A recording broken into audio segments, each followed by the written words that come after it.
Today I'll show you where to drain and refill the rear differential oil on a Peugeot 3008 Hybrid 4 2014. The rear differential holds approximately 0.7 liters of 75W90 API GL5 fully synthetic gear oil. So let's get started. With the vehicle lifted, let's go straight to the rear differential. Here you can see the drain plug.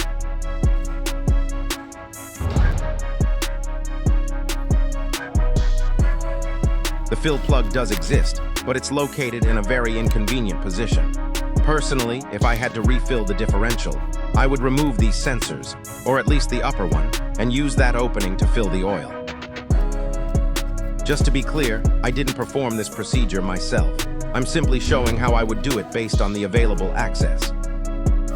That's it for today. If this video helped you, don't forget to check out the channel for more automotive tutorials, and please like and subscribe. Thanks for watching.